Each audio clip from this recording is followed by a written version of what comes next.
All right, and we are back here on the GSMC football podcast. And for the third part of the show, we are now going to recap the NFL honors and who won each award. So let's dive into that.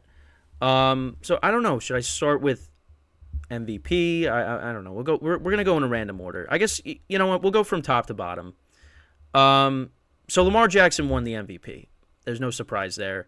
Um, Again, I this should have been the year where a non-quarterback won the award because there was no quarterback that really jumped out. I mean, again, Lamar had a great year, but it wasn't like spectacular. Like there wasn't he didn't throw like 40 touchdowns, 40 plus touchdowns, but again, he was a part of the Ravens team that had the number 1 seed, and he did have a good year, but again, only 24 touchdowns to 7 interceptions. The rushing touchdowns as well. I think what did he have? 5. He had 5 rushing touchdowns. Um, Definitely one of his best seasons. And it's great when you finally surround him with some pass catchers besides Mark Andrews.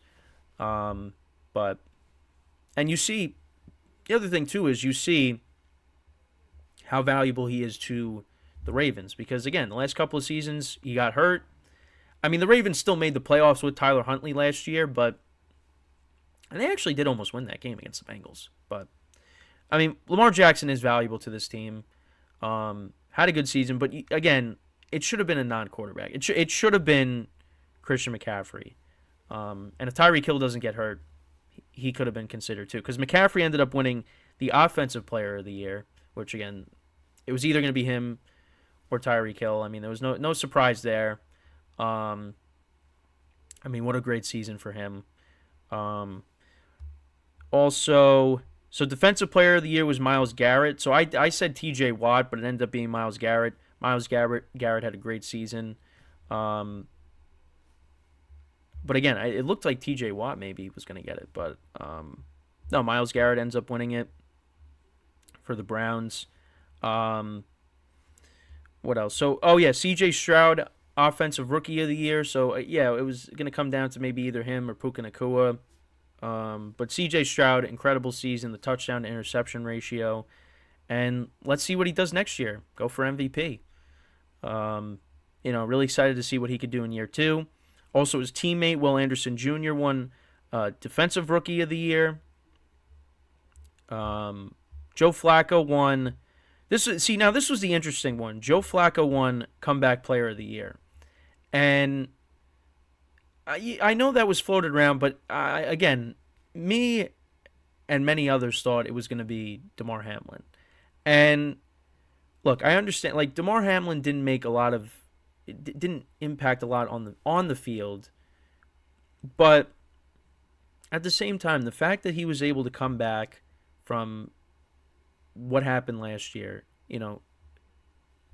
suffering cardiac arrest on the field, and the Bills medical staff have to, do CPR on him and revive him. He gets to the hospital and, again, we're looking for updates constantly. And then he's able to come out of and wake up. And to find his way back to the football field was an unbelievable story. And I think really that I think he should have won it. But again, I mean, it's how you interpret the award. Again, and I know there's people saying, well, then there should be a different award. Because Joe Flacco even said it. He's like, what did I come back from? Being on my couch, being old? And again, love the Flacco story. So again, I think it's how you interpret the award. But yeah, I mean, because now I will say, when Damar Hamlin came out and presented an award, I forget which one it was. That's when I was kind of like, that's interesting. I don't know, because I at that point I thought, could he not win that? Because I don't know, because do they normally have, players that win awards present awards? Do they? I mean, again, that might sound foolish to say, but I don't know. I don't know. That's just what I thought. I think there probably has, but I think yeah, I just that was my first instinct, as to my first thought was, is he going to win comeback player? I don't know. Let me know what you guys think about that. But yeah, that was a little surprising. But I mean, congratulations to Flacco. I mean, that's probably the last time we're going to see him. But I just thought it was interesting that DeMar Hamlin ended up not winning. I think he should have, but again, I mean that's what ended up happening. So what else? CD Lamb won the moment of the year. That was the pass that Dak threw to him in the Lions game, and he scored the touchdown off of that. Cameron Hayward of the Pittsburgh Steelers, he won Walter Payton Man of the Year. Was very emotional with his speech. Congratulations to him, though. You had the FedEx Air and Ground Players of the Year, Brock Purdy and Christian McCaffrey. Jim Schwartz, the Browns defensive coordinator, won AP Assistant Coach of the Year. Tommy DeVito won the Celebrate. Bud Light, Easy to Celebrate Moment of the Year. Obviously, the Tommy Cutlets, era. T.J. Watt won the Deacon Jones Sack Leader Award. Bobby Wagner won the Art Rooney Sportsmanship Award.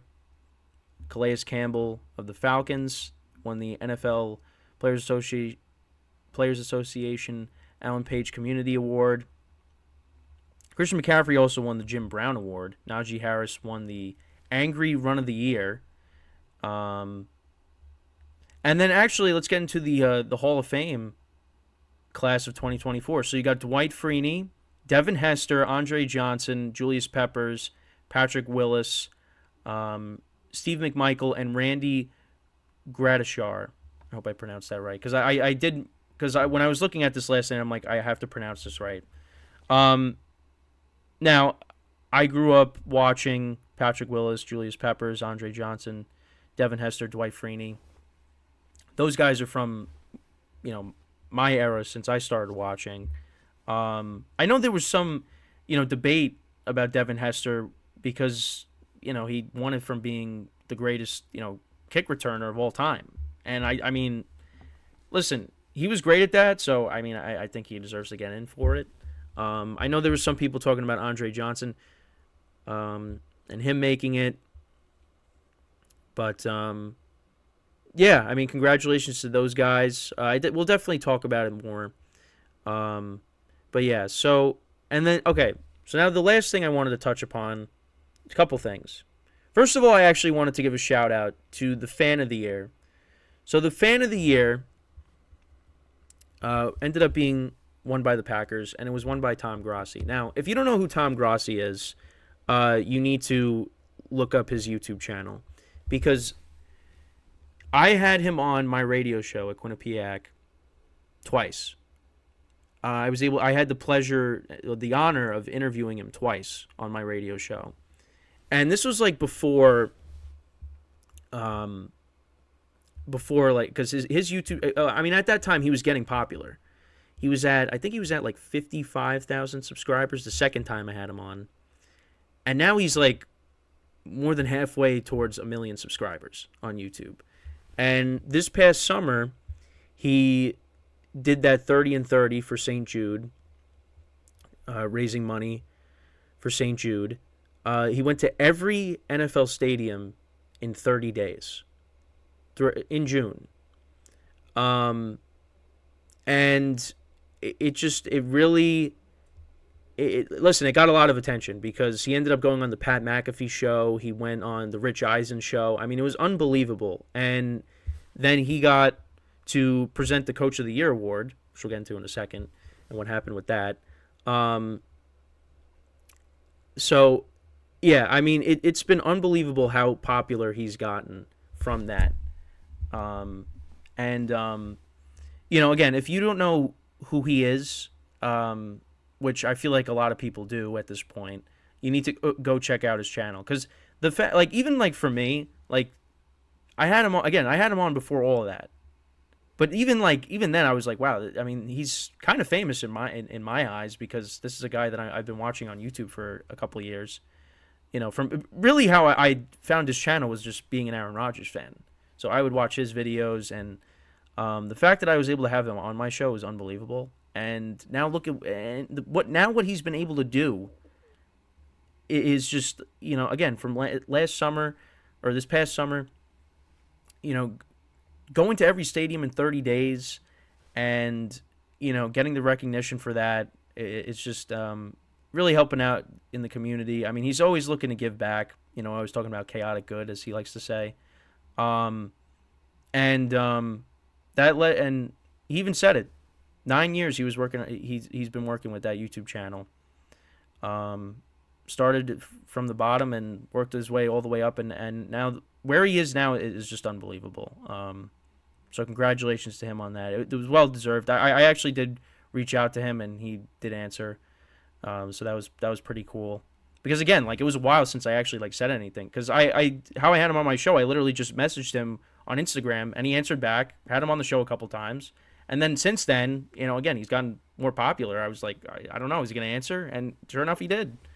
So again, congratulations to him, well deserved.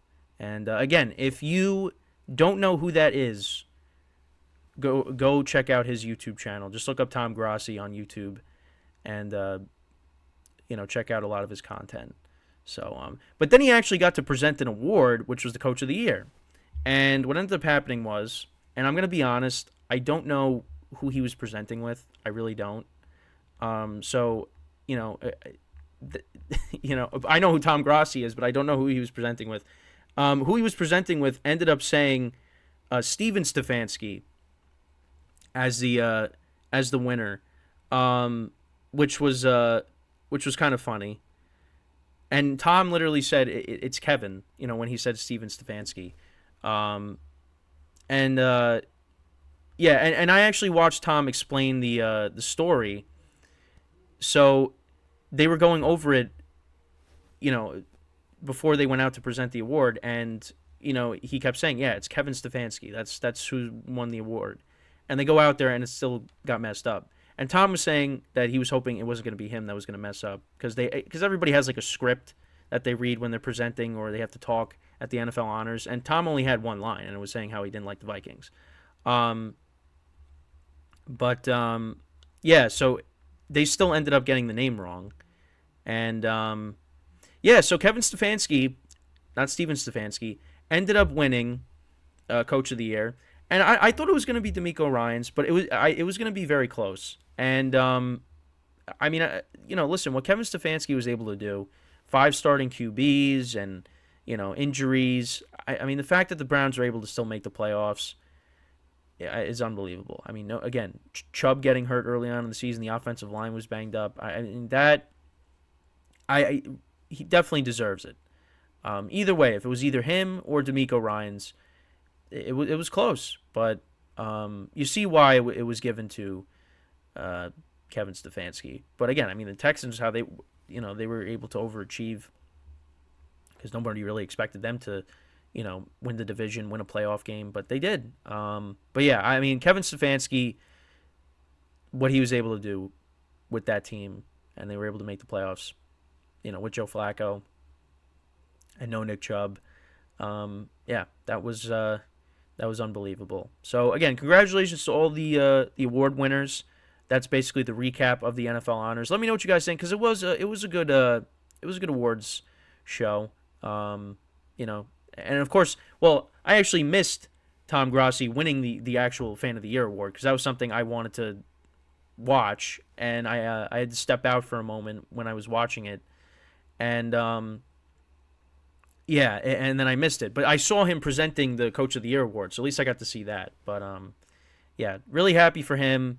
And again, congratulations to all the award winners. So with that, we're going to take our final break of the show. And then when we come back, we are going to discuss ESPN, Fox, and Warner Brothers joining forces, because they are going to be creating now a new streaming service that will be launching in the fall for sports. And we'll talk about the impact of that when we come back from our final break of the show. So stick around, and we'll be right back here on the GSMC Football Podcast.